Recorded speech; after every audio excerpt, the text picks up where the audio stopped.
Hello friends, welcome back to our channel mini Tanuj blog. আজকের ভিডিওটা টকটক গরমের এক জবরদস্ত ভিডিও। জবরদস্ত কেন বললাম একটু বাদেই বুঝতে পারবে। অ্যাকচুয়ালি সেদিন আমাদের বাড়িতে এসেছিল আমার দিদির মেয়ে পিউ, আর ও এখানে থাকে না, ও থাকে মহারাষ্ট্রে। আর কলকাতার বেশি কিছু জায়গা ওর সেভাবে ঘোরাও নেই, তাই আমাদের বলেছিল যে কলকাতার কিছু জায়গা অন্তত ওকে যেন আমরা একটু ঘুরিয়ে দেখাই। তাই আমি ভাবলাম যে যাই তাহলে বেরিয়েই পড়ি, একটু ঘুরেই আসি। ওর সাথে সাথে আমাদেরও আবার নতুন করে একটু কিছু জায়গা ঘোরা হলো। যাই হোক, ঘুরতে তো আমরা ভীষণই ভালোবাসি, তবে একটাই টেনশন কাজ করছিল, সেটা হলো প্রচন্ড গরম। বেরোতে যখন হবেই, তাই গরম টরমকে আর বেশি পাত্তা না দিয়ে সকাল সকাল আমরা তিনজন রেডি হয়ে বেরিয়ে পড়েছিলাম। প্রথমেই আমরা পৌঁছে গিয়েছিলাম শিয়ালদায়, আর ওখান থেকে 230 বাস ধরে সোজা পৌঁছিয়েছিলাম রবীন্দ্র সদনে। হ্যাঁ, মেট্রো করে যেতেই পারতাম, একটাই কারণে যাইনি, সেটা হলো বাসে করে গেলে অনেকক্ষণ সময় ও বেশি ঘুরতে পারবে। গরম একটু লাগবে ঠিকই, কিন্তু কলকাতার যে ভাইবটা ওটা ও ভালোভাবে নিতে পারবে। তো যাই হোক, রবীন্দ্র সদন থেকে ওকে দা 42 বিল্ডিং দেখিয়ে আমরা সোজা রওনা দিয়েছিলাম নেতাজি সুভাষচন্দ্রের বাড়ির উদ্দেশ্যে। বাঙালির বাঘকে দেখতে যাবে, মানে বাঙালির বাঘের বাড়িকে দেখতে যাবে, তো একটু তো হাঁটতেই হবে। তাই আমরা সোজা হাঁটা পথে গিয়েছিলাম নেতাজি ভবনে। ও যেহেতু কলকাতার লোক নয়, তাই নেতাজি সম্পর্কে ওর খুব একটা বেশি কিছু তথ্য জানা ছিল না। তাই বলছিল যে আমি এই বিষয়ে খুব একটা বিশেষ কিছু জানি না, তোমরা আমায় একটু বলো ওখানে গিয়ে। যাই হোক, দেখতে দেখতে আমরা পৌঁছে গিয়েছি নেতাজি ভবনে। আর নেতাজি ভবনে পৌঁছিয়েই গায়ে তো কাটা দিচ্ছিল, যদিও আমি একবার আগেও এসেছিলাম এই নেতাজি ভবনে। বারবার আসলেও জানো তো এই জায়গাটা কিন্তু পুরনো হয় না। আসলে আমাদের বাঙালির কাছে নেতাজি মানেই হচ্ছে একটা আবেগ, একটা স্পর্ধা, যা আমাদের বারবার জাগিয়ে তোলে। আর তার বাড়ি মানে আমাদের কাছে তো মন্দির।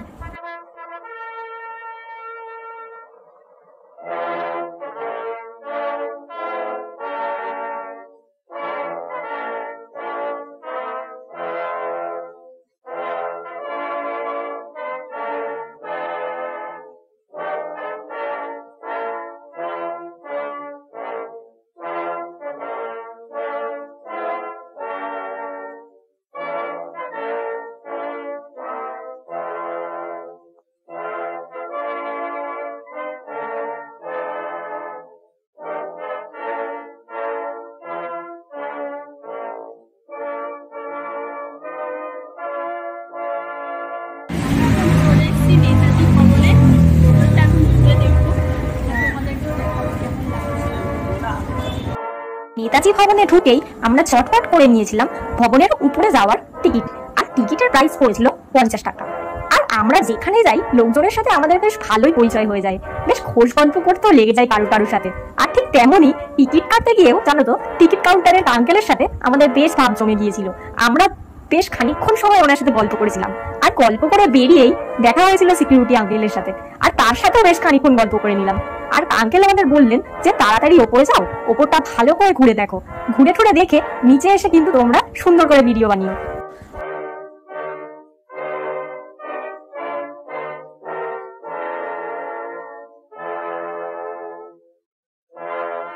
ভবনের ওপরে খুব সুন্দর একটা মিউজিয়াম আছে। বেশি দেরি না করে আমরাও তাই চলে গিয়েছিলাম নেতাজি ভবনের উপরে বিল্ডিং এ। আর যেখানে রাখা ছিল নেতাজির স্মৃতি বিজড়িত বিভিন্ন আসবাবপত্র থেকে শুরু করে পোশাক আশাক, যেগুলো নেতাজি দেশে বিদেশে থাকাকালীন ব্যবহার করেছিলেন।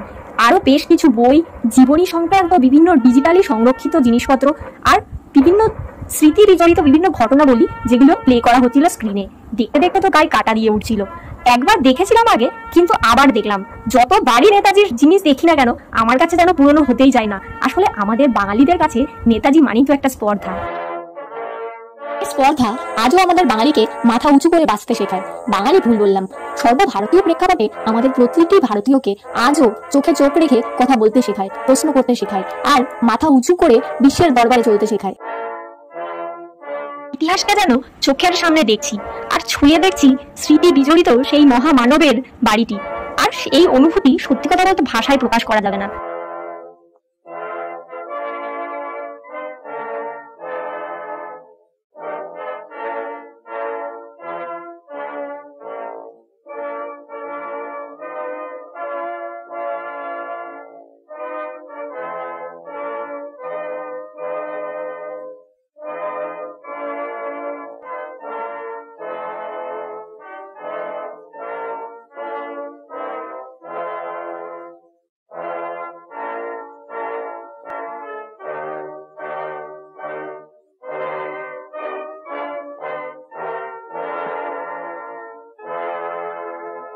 ওপরের গ্যালারিতে যখন ভিজিট করছিলাম, নিচ থেকে সিকিউরিটি আঙ্কেল বলে দিয়েছিল ওপরে কিন্তু ক্যামেরা প্রহিবিটেড। তাই গ্যালারি ভিজিট করে যখন নিচে আসি তখন শুনলাম যে নিচে আরো একটা গ্যালারি আছে, আর ওই গ্যালারিতে ক্যামেরা নিয়ে যাওয়া যাবে। ওখানে রয়েছে নেতাজি সম্পর্কিত বেশ কিছু ফটোগ্রাফ, যেগুলো বিভিন্ন সময়ের ইতিহাস আমাদের সামনে তুলে ধরছে। বিভিন্ন জ্ঞানীগুণী ব্যক্তিত্বের সাথে নেতাজির সাক্ষাৎকার, বিদেশ পরিভ্রমণকালে তার বিভিন্ন কর্মকাণ্ডের ছবি, এগুলো নিচে রয়েছে সাজানো, যেগুলো আপনারা ক্যামেরা নিয়ে দেখতে পারবেন এবং ক্যামেরা বন্দি করতে পারবেন।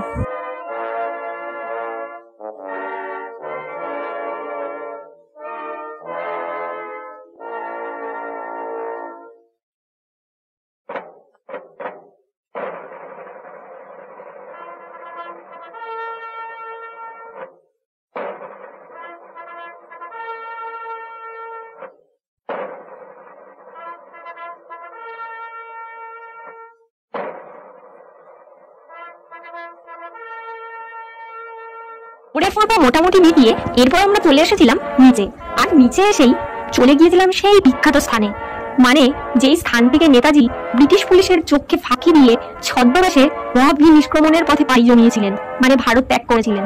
যদিও তারপরে আমরা আর নেতাজি সম্পর্কিত যা তথ্য পাই সবটাই ধোঁয়াশা।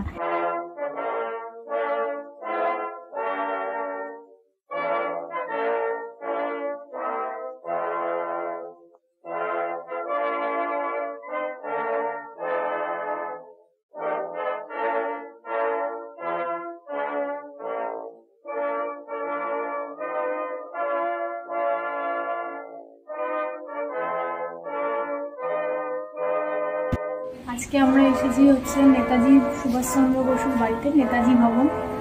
আর সারাদিন তো এখানে ঘুরলাম। তো এই হচ্ছে সেই বিখ্যাত সিঁড়ি, যেই পথ ধরে মানে নেতাজি মহাবীর নিষ্ক্রমণের পথে পা বাড়িয়েছিল। তো ভাবতেই গাটা কেমন কাটা দিচ্ছে। আর সেই সিঁড়ির সামনে আজকে আমরা দাঁড়িয়ে।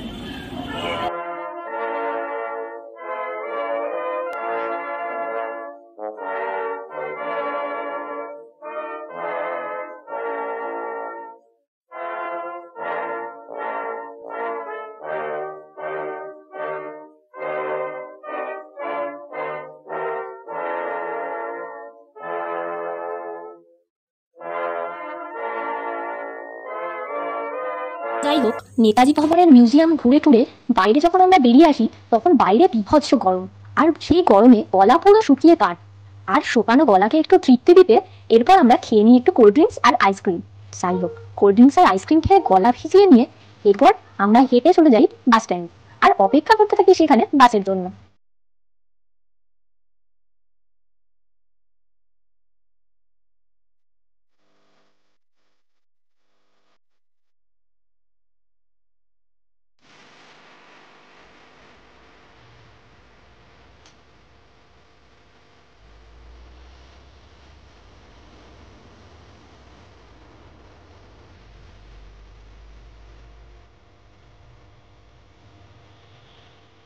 অনেকক্ষণ দাঁড়িয়ে বাস পাওয়ার পর বাসে করে আমরা যাই এরপর ধর্মতলায়। মানে প্রথমে আমাদের মিউজিয়াম যাওয়ার ইচ্ছে থাকলেও আমরা মিউজিয়ামকে ক্যান্সেল করে এগিয়ে চলি নিউ মার্কেটের দিকে। নিউ মার্কেটে পৌঁছে এরপর আমরা এদিক ওদিক অনেকক্ষণ ঘোরাঘুরি করি, আর ঘোরাঘুরি করার পর সোজা চলে যাই একটা মলে। অ্যাকচুয়ালি বেশ কিছু জিনিস কেনার ছিল, তাই হিসেব মতো আমরা একটা মলে ঢুকে পড়ি। কিন্তু মলে ঢুকে অনেক জিনিসের মাঝখানে নিজেরা যে কি কিনবো সেটাই বুঝে উঠতে পারছিলাম না। কনফিউজ হয়ে এই ফ্লোর থেকে ওই ফ্লোর ঘুরে বেড়াচ্ছিলাম আর বিভিন্ন জিনিস দেখছিলাম, যদিও কোনোটাই ঠিকঠাক মতো পছন্দ হচ্ছে।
এড়ে সেটা অনেক কিছুই দেখছিলাম, অনেক গয়নাগাটিও দেখলাম, বেশ সুন্দর জিনিসগুলো, তবে আমাদের জন্য ওগুলো নয়।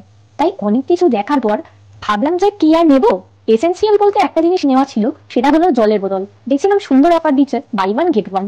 আর অফার যেখানে আমরা তো সেখানে দেখে পছন্দ মতো একটা জলের বোতল কিনে নিলাম। কাঠপাটা গরমে ওটাই বেশ দুর্দান্ত জিনিস হলো। যাই হোক, বিলিং করিয়ে এরপর আমরা মল থেকে বেরিয়ে এসেছিলাম।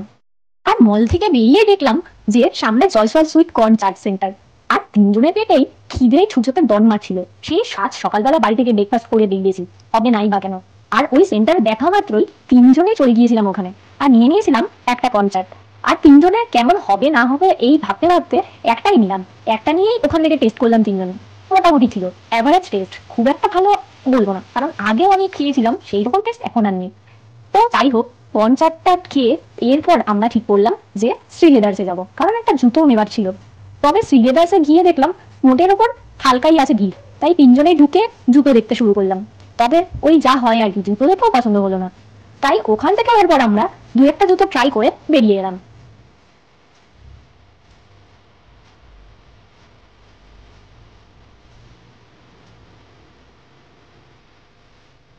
নিউ মার্কেটে আমার এক বন্ধু মানুষের আসার কথা ছিল, কিন্তু ওর অফিস থেকে বেরোতে বেরোতে অনেকটাই দেরি হয়ে গিয়েছিল।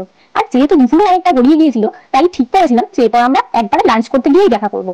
আর লাঞ্চ করতে যথারীতি চলে যাই আমাদের সেই পুরনো সাইমা রেস্টুরেন্টে। আর ওখানে আমার বন্ধু মানুষও চলে আসে। তো ওখান থেকেই মোটামুটি লাঞ্চ ফাঞ্চ কমপ্লিট করে ঠিক করলাম না, অনেক হয়েছে, এবার সোজা বাড়ি ফিরবো। তাই বাড়ি ফেরার উদ্দেশ্যে পৌঁছে গিয়েছিলাম রবীন্দ্র সদন মেট্রো স্টেশনে। আর মেট্রো করে সোজা দমদম, আর দমদম থেকে ট্রেন ধরে সোজা বাড়ি।